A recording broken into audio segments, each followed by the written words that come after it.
Naturally, we're also looking at technologies such as self-driving vehicles. We'll be offering such technologies too, because they do provide a benefit for customers. But we will do this in a typically Porsche way. For us, that also means that we do not envisage our cars no longer having steering wheels and pedals. Because as I said, we don't want to give up the experience that people have with our cars as a customer and driver. For us, the interpretation of an autonomous vehicle is not just restricted to road traffic, it also includes the racing track. And we imagine that we might also provide a coach who will really show me how to use my car on the racing track, to be as fast and efficient as possible, so as to achieve the best possible lap times.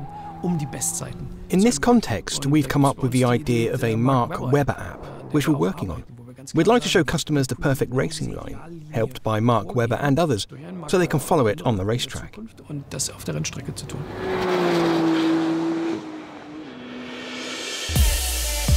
Geneva, March 2018. Porsche moves to the next stage of electric drives and presents the Mission E Cross Turismo. Much of the engineering comes from the Taycan, whose world premiere will be in autumn 2019.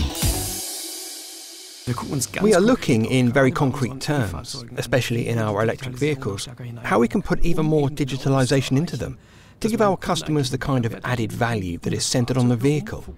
In other words, how can I make the charging procedure more efficient and also more intelligent? How can I find out where the next charging station ought to be, for example, because my car is programmed for a longer route and perhaps the weather has changed and I need more air conditioning, which will in turn affect the range.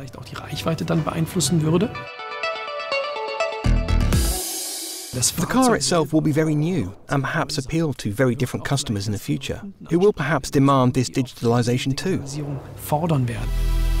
The automotive industry is currently seeing its biggest upheaval worldwide, and digitalisation is a key area. Porsche is well prepared for the future. The automotive industry is undergoing a transformation. The car industry is changing radically at the moment, more than ever before. In the automotive industry, we have a physical world, the car, which is now being enhanced by a virtual component. So the boundaries we once drew around the product and the industry are being blurred. That is digitalisation. Two areas of the worldwide automotive industry are undergoing radical change. One encompasses everything to do with research, development, planning and production. Carrying out simulations in many different stages, right through to building prototypes, allows the management and engineers to implement processes more and more effectively, and therefore in a shorter time. Thilo Kalowski, the head of Porsche Digital, and his team look after the user sector of digitalization. Ultimately, we're all becoming a little more digital. We are already using mobile devices today, and we all use data. Of course, there are still some people who don't, but on the whole, we're all doing this because we feel it gives us added value. The center of digitalization, Silicon Valley, in the west of the USA. Porsche Digital is at home here too. Here for many years, Thilo Kalowski experienced for himself how creative developers and engineers tackle the issues of the future. There is no such thing as can't be done. An iPhone is not simply about making phone calls. I can access information wherever I am, using mobile devices that I can carry around with me, keeping me connected throughout my entire life. Porsche Digital in Ludwigsburg. Almost 100 employees are working on the digital issues of the future. Also in Tel Aviv and Shanghai. The sports car maker is interested in new worlds that are linked in one way or another to the Porsche feeling. Worlds that offer customers genuine added value. These could be pure services, new safety features in the form of better and better assistance systems, rapid information, or simply pure emotions.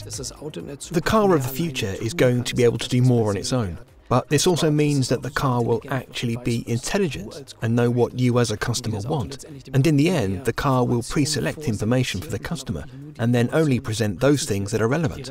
Another example is that the car of the future will also automatically draw up a mobility chain for you. Because when we drive to the airport or the railway station, or when we do other things, our mobility doesn't end there. And the car ought to continue to be involved, even when it is not itself being driven.